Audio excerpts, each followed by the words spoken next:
welcome to Country Tough with Brandy von Holten. Today I have a lady from Pennsylvania. She is born and raised there, and you're going to love her. So this right here is going to be Kira Karpinski, and she has a business called Anarchy Acres Farmstead. So let's get to know Kira. I brought her on as one of my magazine contributors for Country Tough Times. So I want you to learn this lady. So, all right, Kira, welcome to Country Tough. Hey. Thank you so much for having me. I really appreciate it. Yeah, I love having strong women on here, and you fit the bill. So, thank you, ma'am. I met you from one of my friends that's been around for she's been a friend for over a decade, okay? Probably closer to 12 years now, but her name is Jennifer Pfizer, and she introduced me to you, and she's the one that taught me how to do podcasting, and now she does financial advising for small businesses. So, right, yeah. How did you meet Jen Pfizer? So I had previously had a custom horse tack business, and I was, I had a pretty far reach, and Jennifer actually started following me because of the leather working, and she had her podcast at that time, and she welcomed me into that podcast, and so that's how I met her originally, and she's just she's been an acquaintance ever since, and I just love her. She's wonderful. Yeah, Jen's pretty freaking cool, and she's a wonderful horseback rider. I bet you had never got to ride with her with you being in Pennsylvania, but she can outride me. So that's awesome. Yeah, I don't get to stray too far from home having all these critters around here. But So with critters, you're talking about kids and animals, right? Yeah. We have 4 children. My oldest boy will be 21 next month, and my youngest son is 12. And then I have 2 others. I have a 17-year-old son and a 14-year-old daughter. Oh, okay. Y'all got one girl in there besides you. Yeah, and she is my miniature for sure. Okay. So let's talk about this leatherworking. So you were making custom tack, tell me about some of that custom tack you used to do. So I got into it as a hobby. I was working as a CNA, and I wanted to have some nice things for my own horses. And at the time, I had babies, and it was hard to afford it. So I said, I've always been an artist. I'm just going to go ahead and buy some pre-made tack items, and I'm going to start painting on it. Well, people decided that they really liked what I was doing. They wanted to buy things, so I couldn't keep up with buying the used items. So I ended up going to the Amish community that's about an hour from us, and I was having them cut me things, different pieces of tack, like spur straps and things like that. And then they asked me why I didn't just do it myself. So I said, that's a good idea. So I was self-taught completely. I got into it as, like I said, a hobby and just a way to outfit my own horses with the coolest things. And it really grew. People loved what I was doing. They wanted to purchase. And so that's kind of how the business started. And it really grew and it really blossomed. And it was a whole lot of fun until about 2020. And then a lot of things changed. And I kind of put it down for a little while and got into the homesteading. Okay. Well, all right. So the year right now is 2025. And you talking about that you've been talking to the Amish community in Pennsylvania, and they made the news during our last presidential election. But the Amish, yes, they sure did. So a lot of people want to support the Amish from Pennsylvania. So I'm hoping that they get to find out about Country Tough Times, and read about articles that are in there. And our magazine, Country Tough Times, I have so many Mennonite and Amish friends, and they talk about how magazines will just have a QR code or a Facebook page or a website, and that zero helps them out. Okay, so now all of the businesses that we have in our magazine and contributors will make sure that they have either a phone number or a mailing address in addition to something that's a social media platform or a website, just because my Mennonite friends said that they've been left out. Like the printed magazines now, they are just so keen on technology that they're making it difficult for them to get in touch with people. So right, yeah, trying to think yeah, about and their stuff. it's almost kind of surprising in a way how many people don't recognize the fact that the Amish community and the Mennonite. I'm not familiar with the Mennonites myself because where we live we only have Amish, but a lot of people don't realize that they don't have phones, so you can't just pick up the phone. You have to have a physical address for them. Mm-hmm. They're old order Amish, and so they don't have much of the new technology that a lot of people would have. So, right.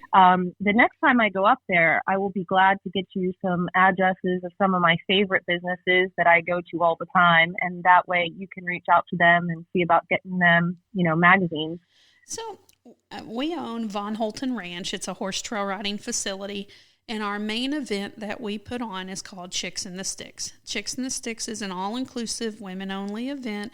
I do have, usually one a year, I'll do a Hicks in the Sticks, and then the guys can come to that one. But at that event, all of their camping's included, their stalls are included. We have cabins. We got miles of trail, a big covered arena, and we also have an obstacle course. But at that event, we have a massage therapist come. We have all the meals are included. We have custom cheesecakes made. But one of our special things is that we go out to eat. Well, the place that we go out to eat, instead of supporting a chain restaurant, we go to a Mennonite lady's home. So a lot of people, oh, nice. Oh yeah, I mean, and they are bonnet and homemade dresses, but they're also homemade butter and homemade bread. Okay, and the mashed potatoes are never lumpy, and the gravy's always homemade. So I always let the Chicks in the Sticks ask my Mennonite lady. Her name's Miss Mariella. Miss Mariella is actually going to write a recipe section for Country Tough Times, the magazine that's print and digital. And I let them ask her questions. Well, the question that comes up every time is, what's the difference between Mennonite and Amish? Okay. So her explanation is the Amish practice the shunning, which means like if someone's not in good standing with the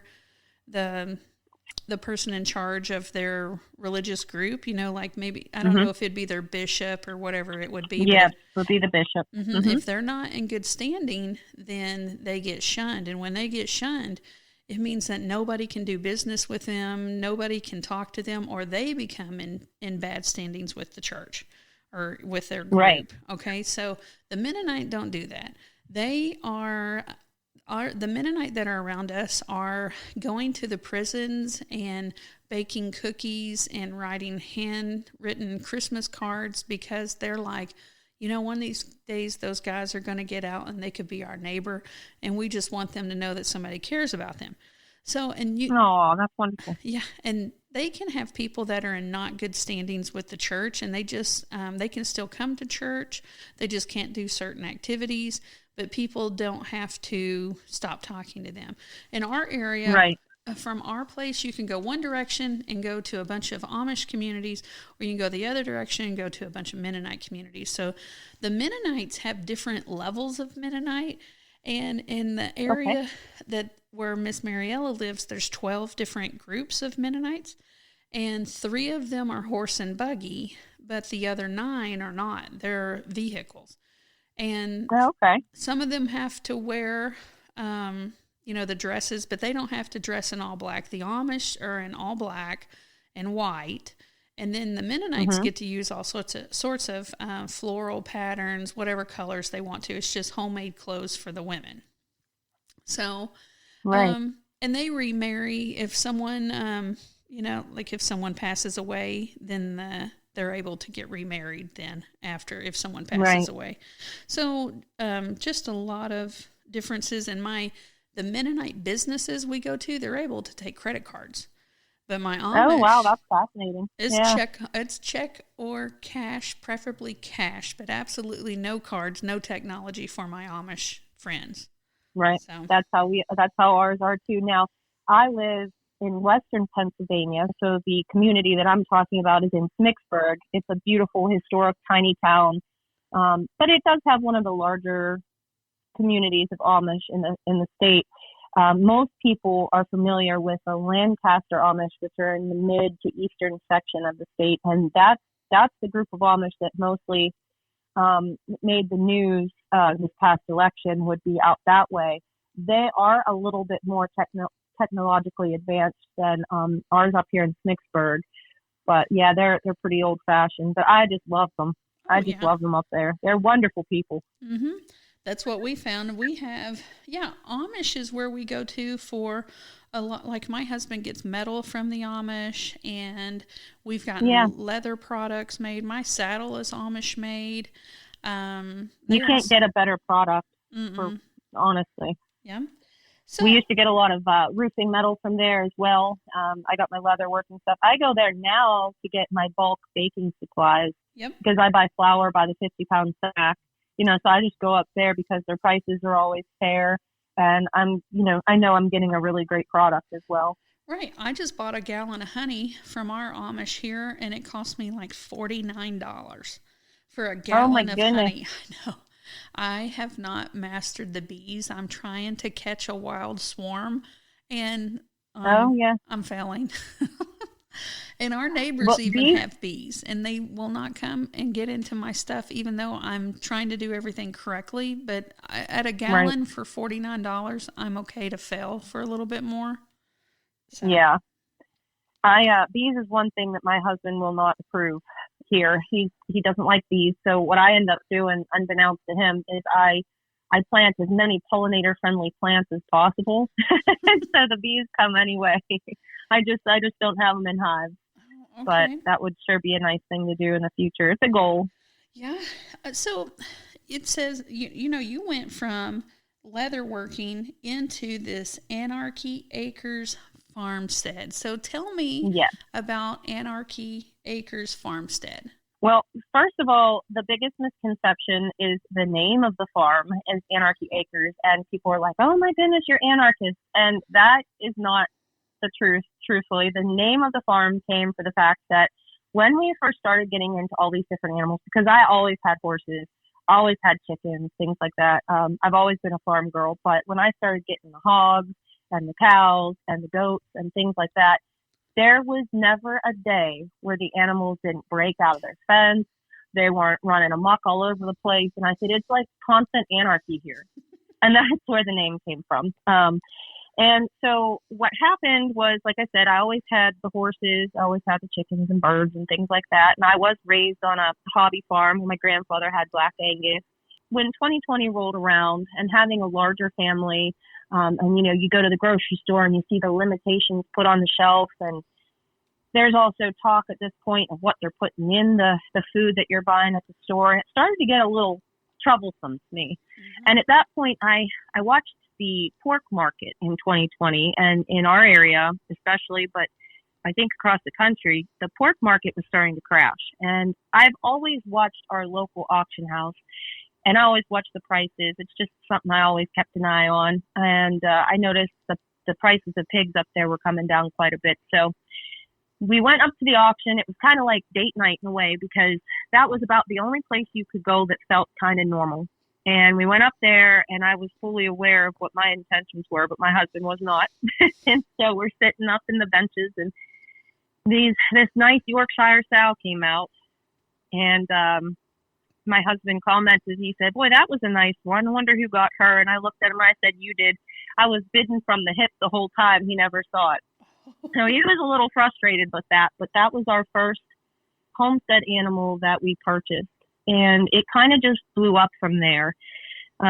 We got into breeding pigs, and once he finally saw how it was to have your own fresh pork, he never wanted to go back to store bought. We got into sheep because sheep are a really great homestead animal. They're profitable. We chose wool sheep, but you can get a hair sheep, so you don't have to worry about sharing it. So it's profitable to sell the lamb from, the lamb meat. And they're also a pretty hardy animal to keep. So he decided he wanted let's invest in some sheep. We got them. The goats I got for the dairy aspect. I love milking our girls, and they give us all the milk that we could need. And then we did go ahead and get ourselves some dairy cows. And while we haven't calved them out yet, we're looking forward to that. We have dairy and dairy cross cows, and we have a Highland bull. All right. During 2020, during COVID, we actually had a wedding venue.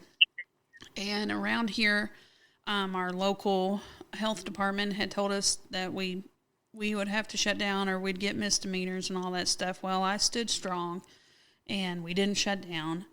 And then I actually ran for that and became a board member. And I'm currently serving the final part of my 4 years on there, and they needed people on that board that were going to be strong. Well, right. We in addition to our trail riding facility, we also had a wedding venue, and we won Missouri's Best Place to Get Married for 2022 and 2023. But I do think that was just a popularity contest because of me being strong during that time.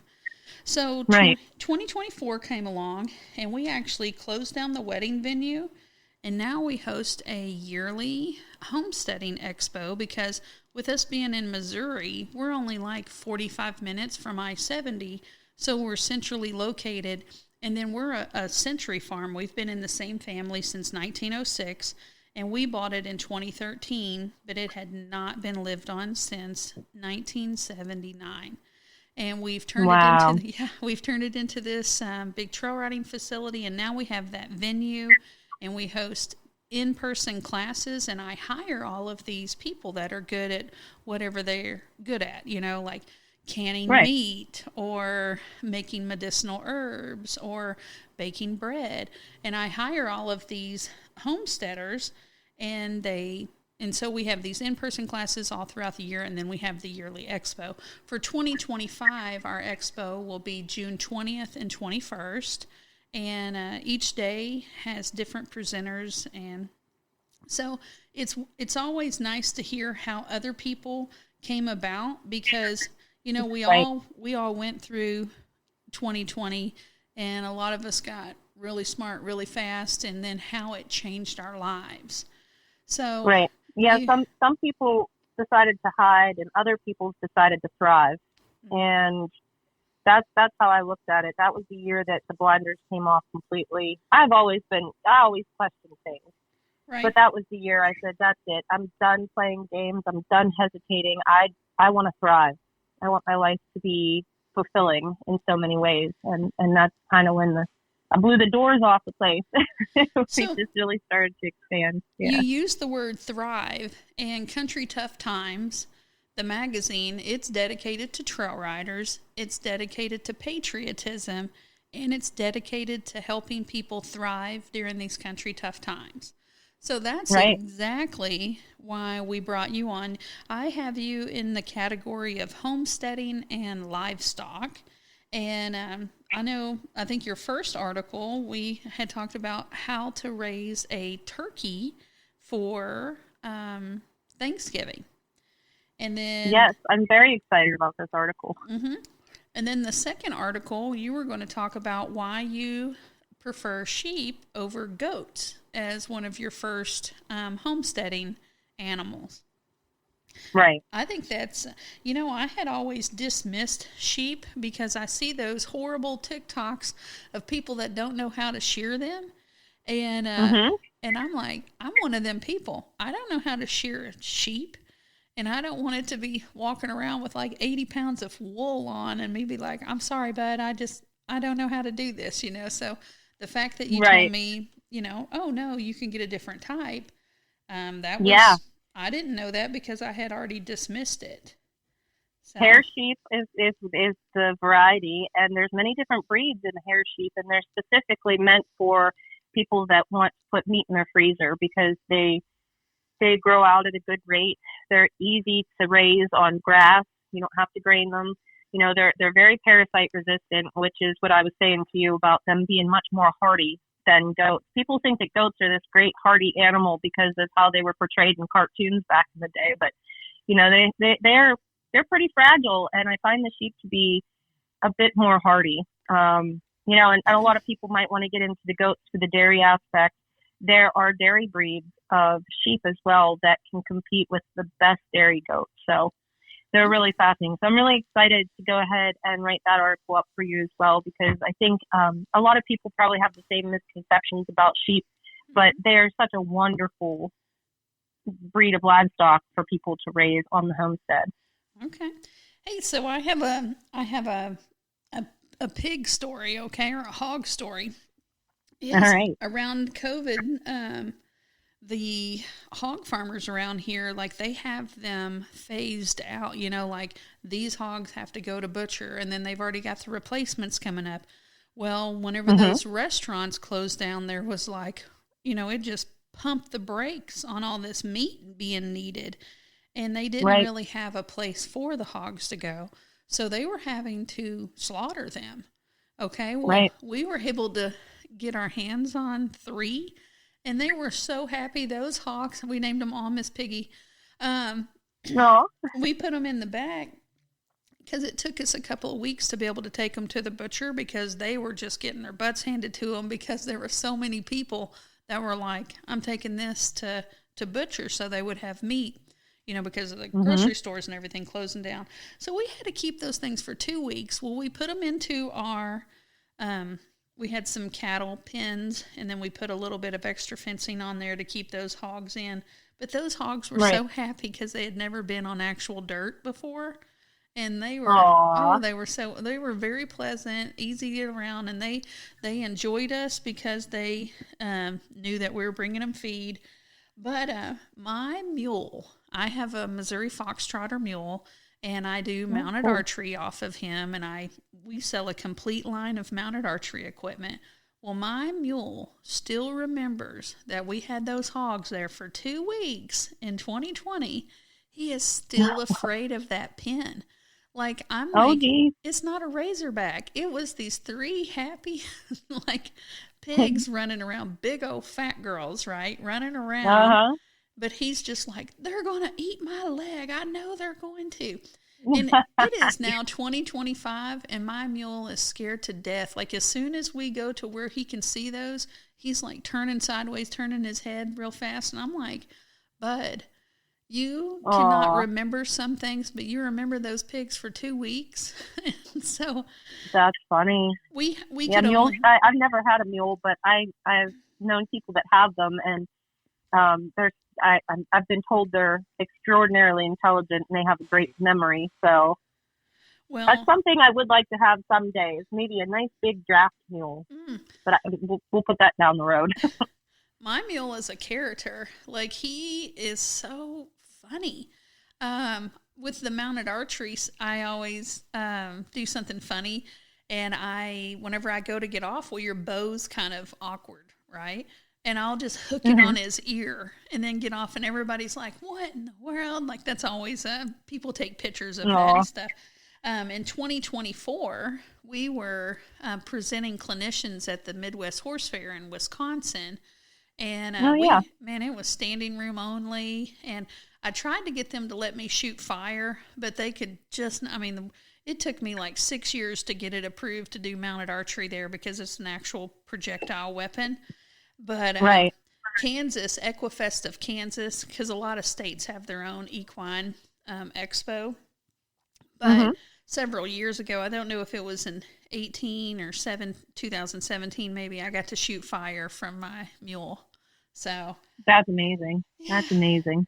Well, it's what a cool sport to get into. It's the shooting fire from your animal is not as cool as it sounds like, because you know how I was able to keep that thing on fire was some of my husband's ripped up socks were tied on there in like long pieces of fabric and then just like doused in lighter fluid. So it's not the coolest thing in the world behind the scenes. It's kind of goofy. Right. I bet it's a lot of work. So here, let's what are you wanting to do in the homesteading world? Like, because you have a YouTube channel, right? Yes. So when I first got into the homesteading, my goal at that time was to offer an organically grown product to my my town, my local people here. I wanted to offer a product that people felt really good about buying, that they knew, okay, this pig was well cared for and loved and pasture raised every day until its end. I wanted to offer organically grown vegetables to people, but, all the different species. But when it came down to it, what I realized is two things. The economy was in such a way that it didn't support people wanting or being able to spend what it costs for me to actually make a profit, because raising animals is not cheap. Gardening an organic product is not necessarily cheap. Sometimes it takes a lot more work, and to be compensated properly, you have to ask a little bit of a higher price than what you get at the grocery store. And so I realized that a lot of people were maybe not comfortable paying what I was asking, and I was okay with that. But I also found that I only have 10.5 acres currently, and it wasn't enough for me to be able to expand at the rate that I wanted to be able to provide those services. So I had to rethink what my plan was. What's my business plan? And I just kept coming back to, I really just want to do this for my family. So how do you profit and just do this for the family? Well, that's when I decided that offering the YouTube channel would get my foot in the door. And if I could get more viewers to come in, then I could offer a product online through Etsy, things like that down the road once I've grown enough to make that worthwhile. And so that is my plan. And I started the YouTube channel a couple of years ago, but I guess I really wasn't very serious about it. You kind of think, oh, this is just a fun thing to do, and you don't really take it very seriously. About a year ago, I started taking it more seriously, and now I'm looking at it as a full-time job. So now I'm blogging almost daily. I'm putting videos together, and I'm trying to do it at a, more professionally. And so it's become a lot of fun, and I enjoy doing it because I'm able to teach and educate people as I go, as well as just showing them what the realities of farm life really is. And this is allowing me to be able to afford the animals a little better, and hopefully as it grows, it will, be able to become a full-time income. Okay. So that's kind of the goal. My goal is to have that yearly expo, and I want to have, last year was our first year, and we had 100 people at it, and every one of them said that ours was amazing because it was hands-on. Like, we had people getting to actually touch things and smell things. It wasn't just a PowerPoint. Right. Most of these homesteading expos are not on a working ranch.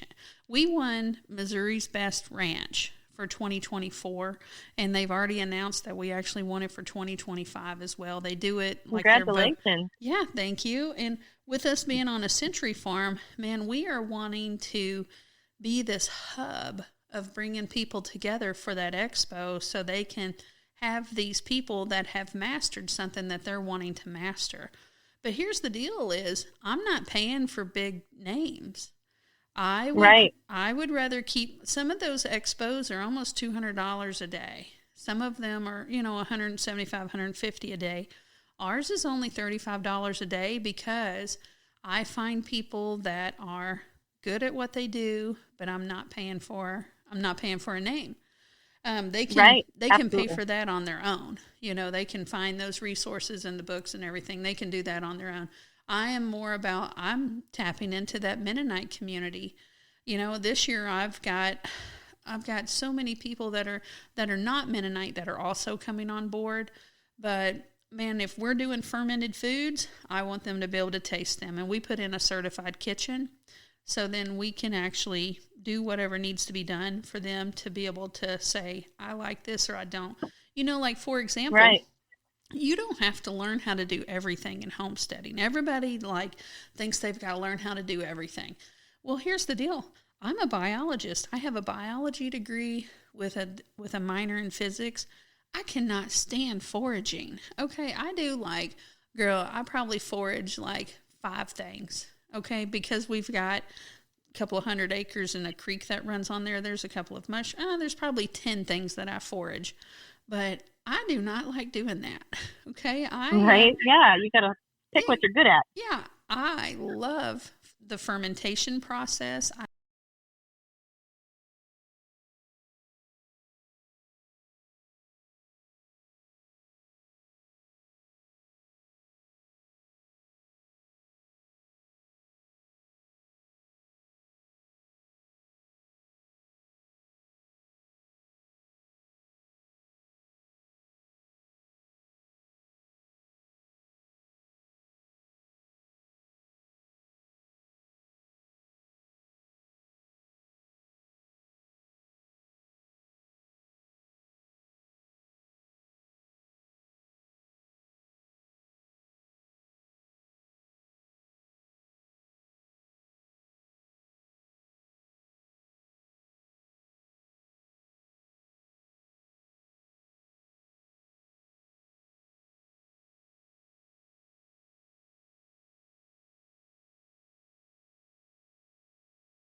I love medicinal herbs, and Mhm. I love processing meats.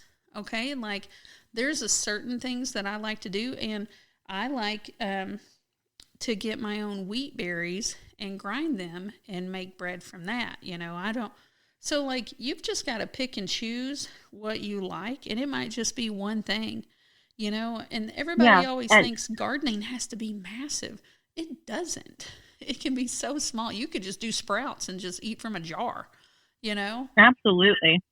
Yeah, and that's I recommend to everybody that's thinking about getting into homesteading for the first time, go to other people's farms and homesteads, explore different species of animals, try growing different things, and at some point you're going to find what makes you tick. And then once you find what makes you tick, run headfirst into that. So I told you last night when I talked to you that we sold our breeder pigs, and I had a really awesome breeding program. And in fact, somebody came for across the state to buy my breeders. But I've actually sold. I'm in Western Pennsylvania. I've sold my piglets, my feeder pigs, the whole way to Tennessee. So we had a really awesome breeding program. We had Mangalitsa sows, and we had Berkshire boar, and it just produces some of the most fantastic meat. But what I found out is that I loved my pigs, but they weren't my favorite animal on the farm. And I have a friend that has the same breeding program. He got his from the same place I got mine. And if I want feeder pigs, I can just purchase them off him and let him do the hard work. And then I can just feed mine out. So homesteading doesn't have to be you're doing all of it yourself. It can be a lot of partnering with other people to be able to accomplish your goals. And there's nothing wrong with that. There's no sort of failure or I'm not doing it right if I'm not doing everything. But it's definitely networking. I think that's most important. Mm-hmm. Well, that's like eggs. I eat so many eggs. Like right now, I'm on this carnivore kick and I've been eating eggs. My husband, if there is a fermented, or not a fermented, fertilized egg in there and it's got that spot, Mm-hmm. girl, he's done. So Yeah. we usually buy meat birds twice a year, and now we're stocked up on chicken. So we have this big farm, and we don't usually keep chickens all the time. Well, I'm like, hey, I really do want to get me some layers, but we're going to have two different pens of chickens because of the rooster situation. I don't want to just have hens, so then like there's no sustainability in that because Right. you got to have babies, to Mm-hmm. keep up with my chickens. Well, we're going to have two different sets because my husband cannot handle that dot that's in the eggs, Oh, yeah. So, That sounds like my husband, too. Yeah. well, and that's okay. Like a lot of Uh-huh. people are going to be like, fertilized eggs are so much healthier for you. You know what? They're only healthy if you're ingesting them, and my husband won't eat it if it's been Yeah, right. fertilized. So, like, we have to find our niche. We got to find what works for us, and I'm going to start with the layers with just having hens and no roosters. And Right. then we'll move from there to have like a breeding stock. So, That's a great idea. And yeah, like you mentioned, there's no one size fits all. There's no one size fits all. What you can see one person on YouTube doing, that might be great for them, but when it comes down to it, that's not going to work out at all for you. So you just have to work your way through it. And it's a constant learning process too. You know, things are always changing and morphing. I know there's a couple people that I follow, and they say when you get your farm, don't put up any permanent fences because you're going to change your mind. And I think that's so accurate because everything's constantly, it's constantly moving on a working homestead. And that's so funny that you say that because we're about to take down some fence. Okay. We, there was like a little triangle area and we've got fence put up on one side of it. Well, my husband is a woodworker, but he's always been just like reluctant to just like go for the woodworking business because, our trail facility is what's paid our bills, but the working the trail facility as much as we were, it's very labor intensive. Okay.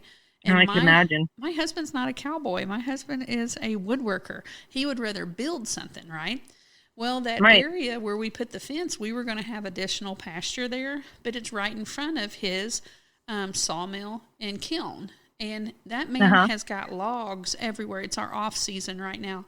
So during our off season, people are not here. So he's been cutting logs. He's got some from this neighbor and that neighbor and someone else. Well, they are in our parking lot around my round pens. I mean, we look like a junkyard of logs right now. And I was like, boy, you need to put these logs closer here. I'm going to give up this pasture that we don't have completed. And so now we've got to take down a fence, which it makes perfect sense. But he didn't even think about that because he's like, nope, this is where we're going to put that additional pasture. And then I was like, hold up. Where are you going to put all these logs at? Because they're not allowed to stay where they're at because it makes our place look junky. So I have the same conversation with my husband because he's a plumber and he'll bring home water tanks, water heaters, you know, and he'll just stack them up along the house. I'm like, oh no, this can't be a thing, you know. So, and then my eldest son, he's still at home and he has a landscaping business, and so he'll have lawnmowers parked everywhere. And so I feel like 90% of my life I'm just running around telling people to move their stuff because I have to make room for my animals. You know? Yeah, I mean, our place, you know, with it being in the same family for over 100 years, I mean, they went through the Great Depression here, so they never got rid of anything. It was I always tell everybody it's easier to give birth than to raise the dead, and we had to raise the dead and then give birth to our businesses here. So, I get it. Anyways, and then the struggle of every female in the world is the unfinished project. Oh, man. Yeah. So anyways, but it is getting better. But so if people wanted to, if they wanted to find you and you're wanting to do the YouTube channel and have things for them to learn and supplemental things to purchase, right? That's what you're wanting to do? Yep, that's the goal. So it's Anarchy Acres Farmstead. And then your name is Kira. And is there any other way they can find you besides YouTube? So aside from the YouTube, I'm also on Facebook. My Facebook, I have my personal profile is Kira Karpinski, but the farm page is Anarchy Acres Farmstead. And I'm also on Instagram, same Anarchy Acres Farmstead on there. I know I should probably dip my toes into TikTok, but I haven't done that yet. So for right now, it's just YouTube, Facebook, and Instagram. Okay. And then if they're wanting to find us, Von Holten, there's no A in the last name. It's VON and then HOLTEN, Von Holten. So Von Holten Ranch is our facility. And then, but Country Tough Times, with Country Tough being spelled correctly, is where they can find the magazine. And you'll be able to find Kira with her articles in there. And that has a website, Country Tough Times. And then if you're interested in coming to our homesteading event, it's Country Tough Homesteading. And that's my loves right there. I love my trail riders. I love our chicks in the sticks, but I love this. I mean, I've met too many people because we've been in business for over 10 years. I've met too many people to not have that magazine, you know? Right. I've just met. And actually, It's funny you say that. We have a mutual acquaintance, I guess. I have a friend that is a leather worker. I've known her for a lot of years.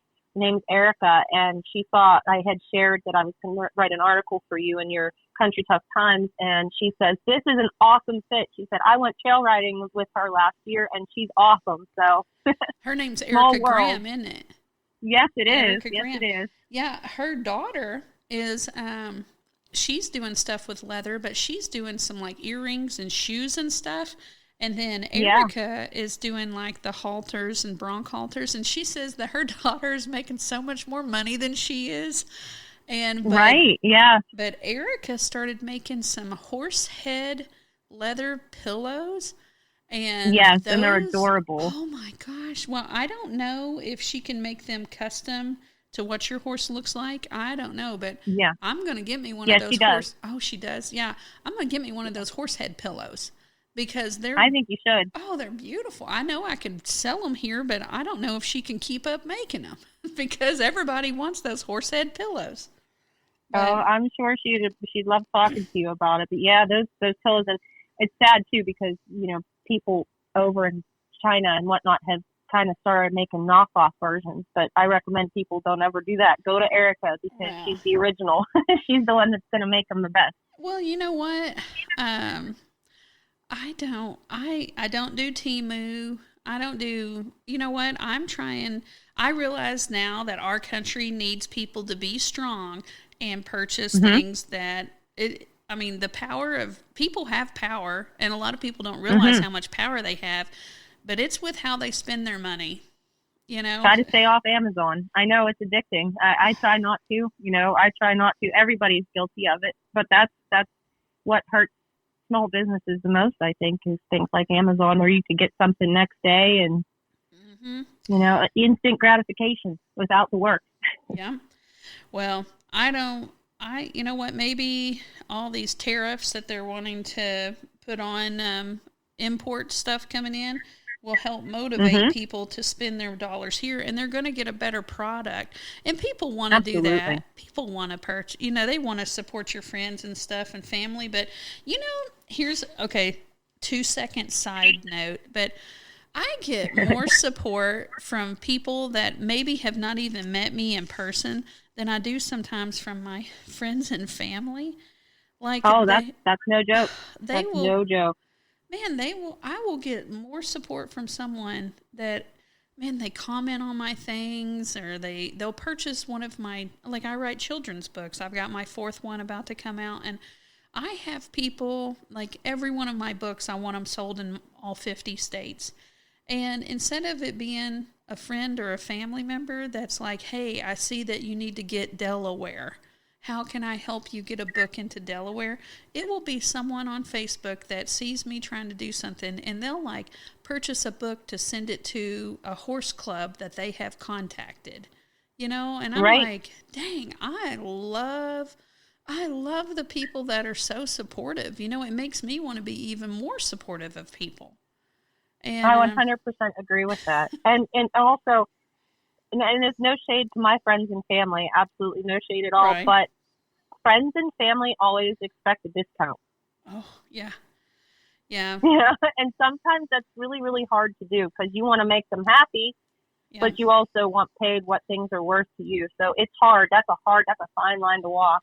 Well, and sometimes I end up with clients that become such good friends and stuff that that line gets blurred, and then I have to be like, no, and I've had to say it a couple of times, like, if you're a real friend, then you don't make this hard on me. Like, they might not do a reservation the way that they're supposed to. Well, then it puts pressure on me, you know, like they'll. Absolutely. Yeah, and I'm like, no. If we're doing business, you've got to contact the business. Like, make things easier on me because we're friends. Don't expect me to, you know, do it a different way for you. And then I have to, like, I've had people just yell at me in a parking lot, hey, get me a cabin for blah, blah, blah weekend. And I'm like, I'm not at my business. I'm about to go somewhere.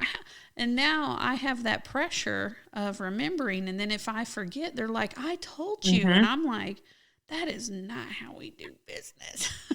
Right. I'm just Absolutely. I'm one person, and this brain is already swimming with so many things to do. So just do things the way they're supposed to be done. So Mhm. if you could tell, if you met somebody and they're like, okay, what's something that's game changing that you have learned since 2020? Like, and it can be something small, it can be something big. What would be your Right. your one thing like, whoa? Oh boy. I think my one thing is to be patient. Um, the worst thing that somebody could do that wants to get into homesteading is to do it all at one time. I think people need to be patient. Start with one thing. Start with your chickens.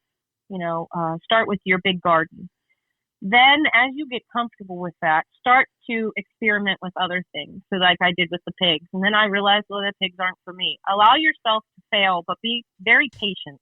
Give yourself enough time to be comfortable with something and to be able to make a really good decision for you. Because if you rush it, you'll end up, having a system that doesn't work. It makes it miserable for you. You're not happy with it, or you could just rush things to the point where you're way outside of your ability range, like you're stressed because you don't have the ability to cover everything, do all the work, manage everything, pay for everything. The finances are important. So just be patient with it. Grow at a slow, natural pace and really do your research before you dive into all of it at once. Okay. I think my one big whoa was how much I love whipped tallow for lotion. I think that was my one big wow. This is great. Yeah. And man, it's my skin feels better, and the rendering process. I know a lot of people they don't have their own lard to render, but you can get it from a butcher. But it is kind of it's gross, but it's not. I mean, like working with it, you're just going to have moisturized hands.